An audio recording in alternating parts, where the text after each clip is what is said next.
Coming up next on Arizona Horizon, how efforts within the state legislature could create more affordable housing. Also, we'll hear from a theater company that provides opportunities for adults with disabilities, and how the owner of a mobile bookstore honors female authors of color. Those stories and more next on Arizona Horizon. Arizona Horizon is made possible by contributions from the Friends of Arizona PBS, members of your public television station. Good evening and welcome to Arizona Horizon. I'm Christina Estes, in for Ted Simons. The man accused of injuring 12 people in Sunday's attack in Boulder, Colorado, told police he had planned to kill everyone, but had second thoughts. Mohammed Sabri Solomon, an Egyptian national who's been living in the U.S. illegally, reportedly had 18 Molotov cocktails, but threw just 2 during the attack, in which he yelled, "Free Palestine." The devices injured more than half of the people peacefully demonstrating for the release of Israeli hostages in Gaza. Solomon faces federal hate crime and state attempted murder charges. Meanwhile, Solomon's wife and 5 children have been taken into ICE custody. CNN is reporting that President Trump is privately complaining about the Supreme Court justices he appointed, saying they are not sufficiently supporting his agenda. Trump reportedly is most unhappy with Justice Amy Coney Barrett, while also expressing frustration with Justices Brett Kavanaugh and Neil Gorsuch. Sources tell CNN the president's anger at Justice Barrett has been fueled by rulings he thinks are not in line with how she presented herself before he nominated her. Palestinian health officials and witnesses say 27 people are dead after Israeli forces opened fire as people headed toward an aid distribution site. It was the 3rd such shooting in 3 days. The Army says it fired, quote, near a few individual suspects who left the designated route, approached its forces, and ignored warning shots. The near daily shootings have occurred after an Israeli and U.S.-backed foundation established aid distribution points inside Israeli military zones. According to recent polling, affordable housing continues to be a top concern among Arizona voters. To discuss state efforts to increase housing, we welcome Courtney Levinas, the president and CEO of the Arizona Multi-Housing Association. Thanks so much for coming in. Thank you for inviting us. I want to start with HB 2447, which means nothing to 99% of the people, but it's important to you. It's meant to help speed up the development process. How does that work? Because the governor signed it, right? Yes. So for Arizona Multi-Housing Association, housing advocacy has been so critical for us, especially over the last few years. As you mentioned, housing affordability has become a top issue amongst all voters throughout the state. So House Bill 2447, that's sponsored by Representative Michael Carbone, just seeks to expedite that planning, entitlement, and zoning process by making portions of that process an administrative responsibility. So in other words, city staff can handle site plan reviews, final site plans, plats. Will reduce public hearings for things like cutting red design, tape is sort of, right? Cutting the red tape, even if it's a couple weeks or a month or two, every little bit counts, and it helps make housing more affordable. Another bill the governor signed, House Bill 2110. Supporters say that this could open the door for more vacant and underused buildings to be used. But wasn't that happening before the bill? Interesting that you say that. So 2110 is sponsored by Representative Leo Biasucci. This was actually kind of a cleanup bill to last year's bill.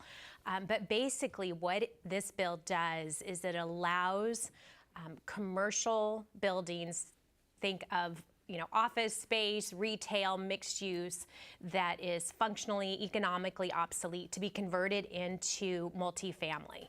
So you're reinvigorating parts of neighborhoods that might be, a little dilapidated, a little run down, and you're building much needed housing. The key is that you don't go through the entitlement rezoning process. You can skip that process as long as you meet the requirements outlined in the bill.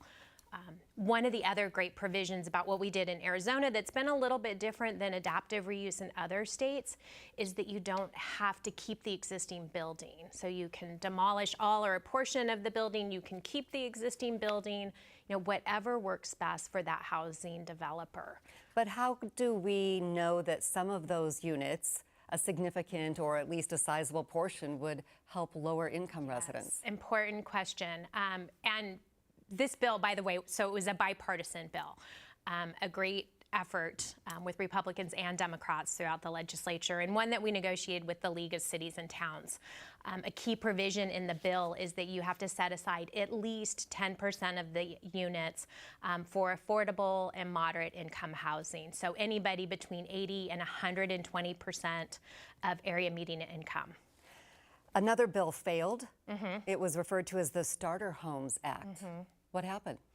So ours, and this wasn't a bill that Arizona Multi-Housing Association weighed in on or got actively involved in because it's more directed towards single-family homes. Okay.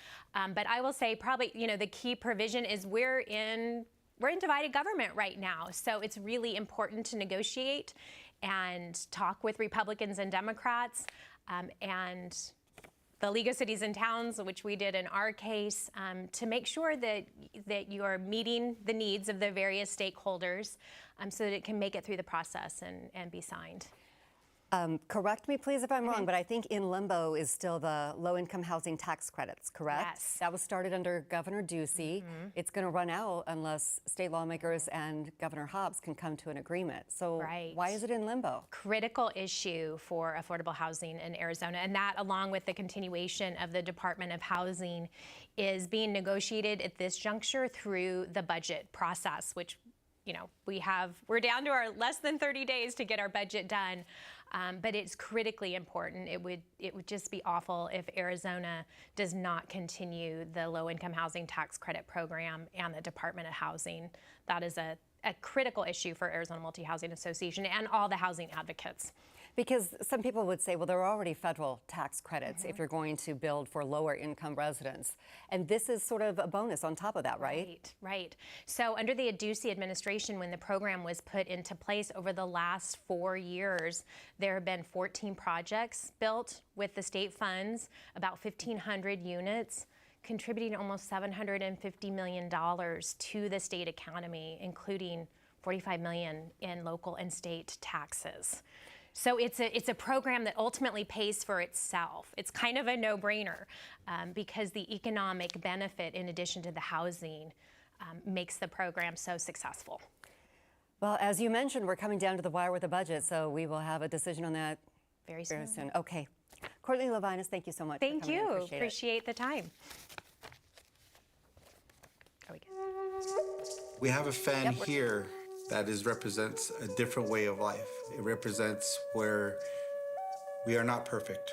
And the way this fan was created is just to remind us that we live in an imperfect world, but coming together, we can make it beautiful. The Weight of a Feather. Thursday night at 7 on Arizona PBS.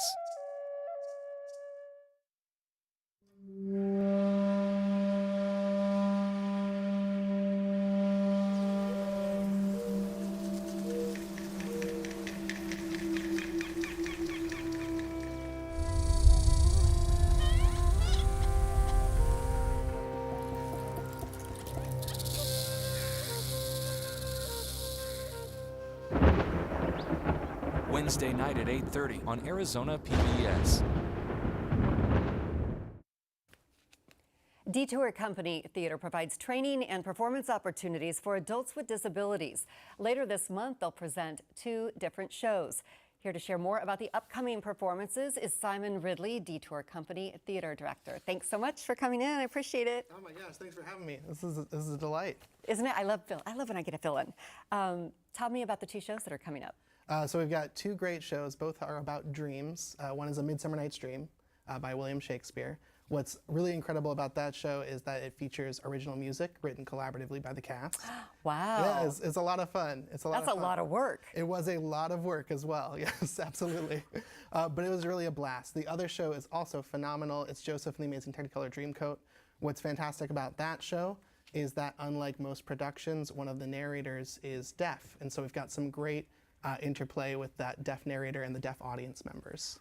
You've been executive director for about 6 years? I've been at Detour for about 6 years. That's correct. Detour about Yeah. 6 years. Okay, so what do you get to see in your actors, and what do you call the people that are behind the scenes, making everybody else look good? Yeah. Oh, we got actors and coaches, but we're all working as a team The on crew stage. and the audience. So all of that, like, what do you see during these performances that make you kind of stop and go, wow?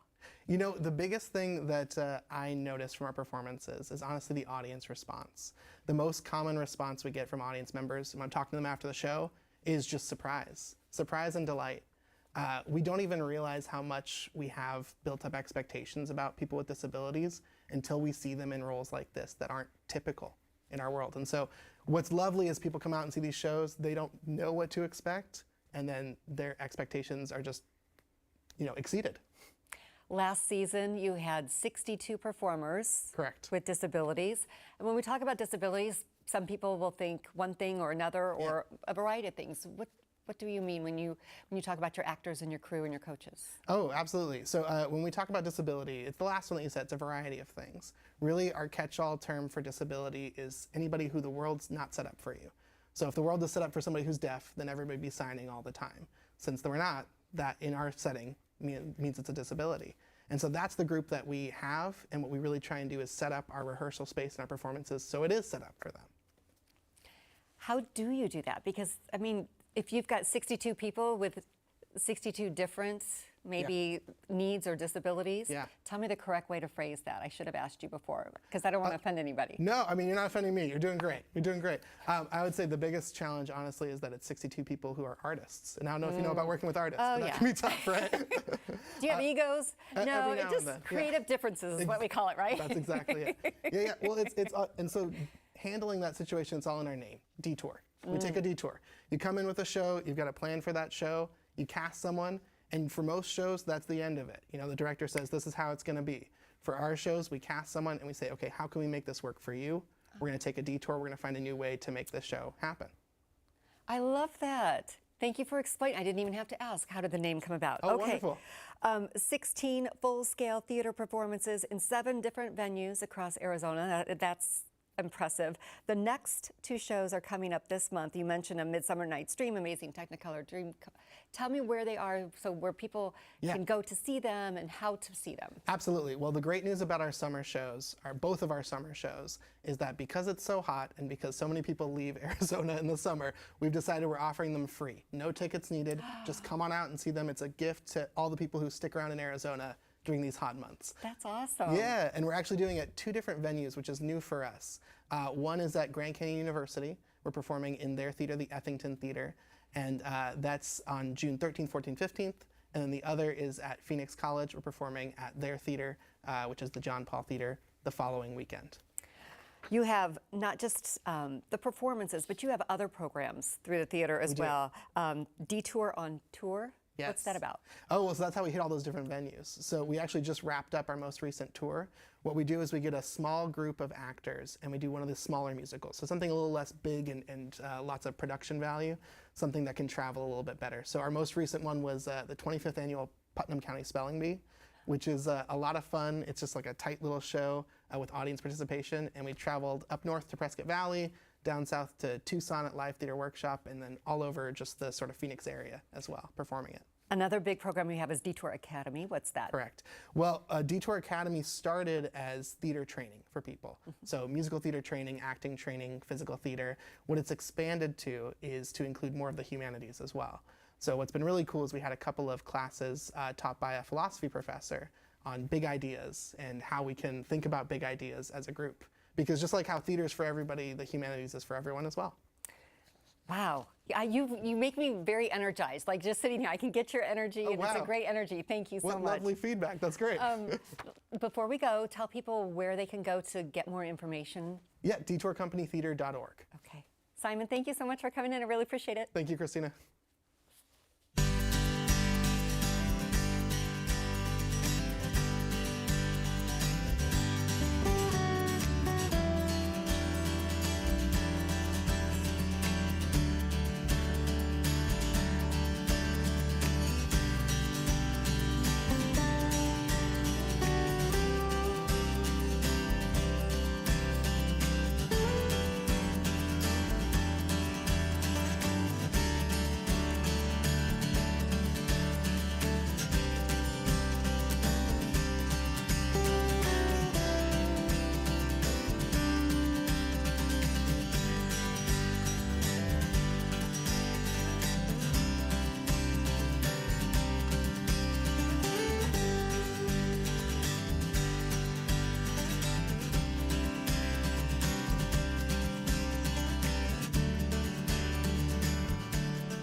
I'm Jeff Bennett. Tonight on the NewsHour, former Israeli Prime Minister Ehud Olmert on why he says Israel is committing war crimes in Gaza.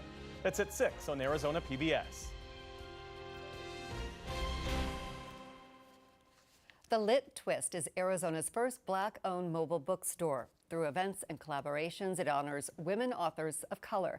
To learn more, we're joined by Petra Sherman-Fox, the owner of The Lit Twist. Thank you for coming in. Thank you for having me. So about this time last year is when you really committed to this idea.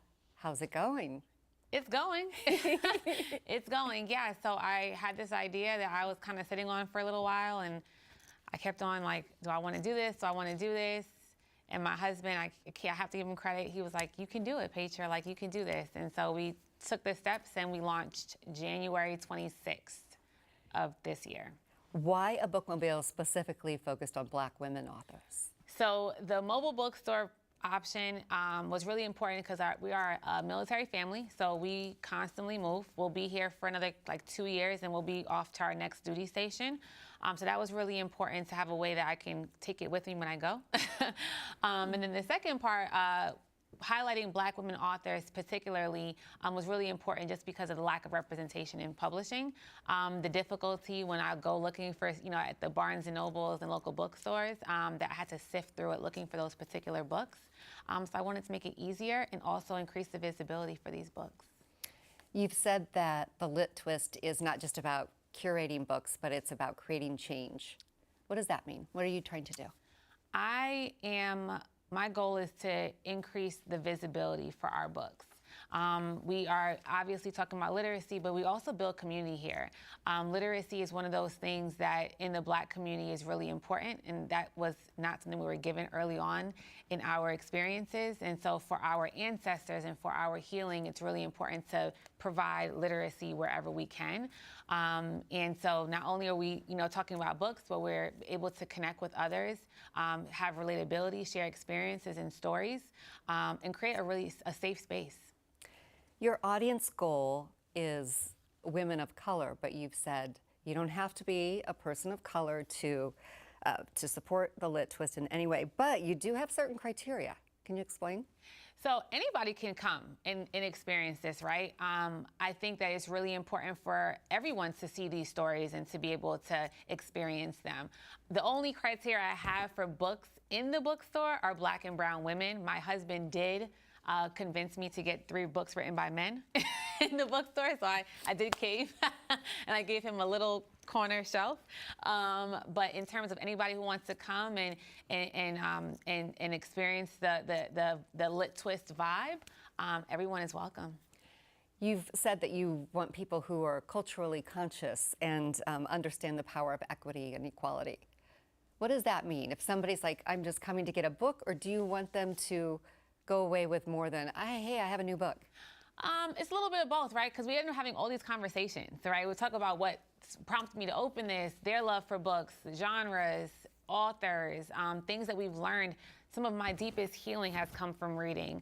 And so I want them to leave with a book if they want, but I think the conversation piece is what I really, really enjoy, because I love when we're sitting around and talking about, hey, this is my favorite book, this is what I like about the book, this is what I've been able to learn and grow from. And so it's my love letter to the Black and brown community to be able to highlight our experiences and then have these really amazing conversation pieces that honestly is my favorite part of having the bookstore.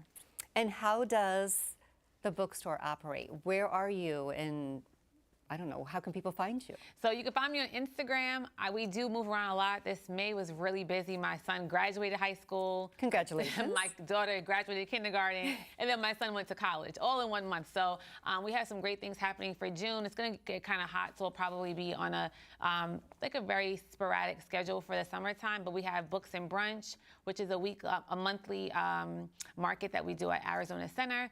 But everywhere we are, it's always on our Instagram. Were you surprised by the reaction? Because that's how I found you, is through Instagram.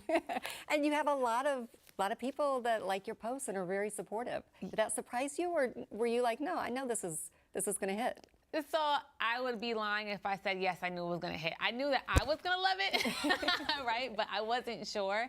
When we had our launch, it was pretty nice, like warm that day. We had a line the entire 4 hours, which made me just cry.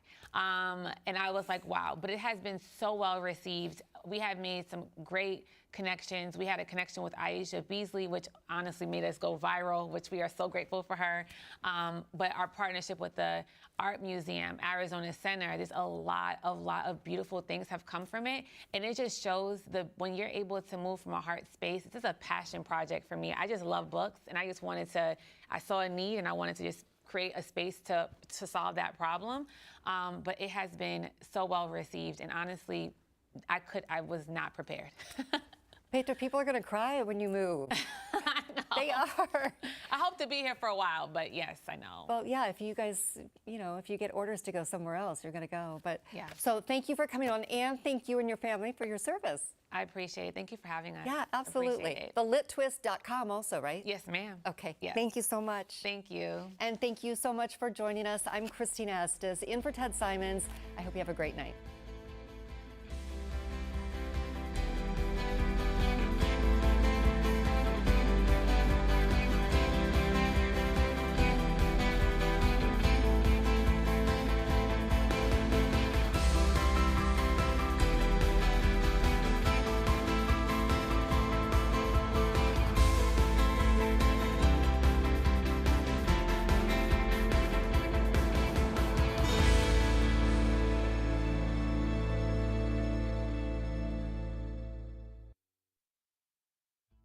Hello, I'm Alice Ferris, and we hope you enjoyed Arizona Horizon. For more than 40 years, viewers in Arizona have relied on Arizona Horizon for in-depth coverage of issues of concern to our community. Host Ted Simons has led insightful public affairs discussions on topics ranging from state politics to national policies. Now, we are asking you to invest in this vital community resource that helps each of us better understand the world around us and how it affects the Grand Canyon State.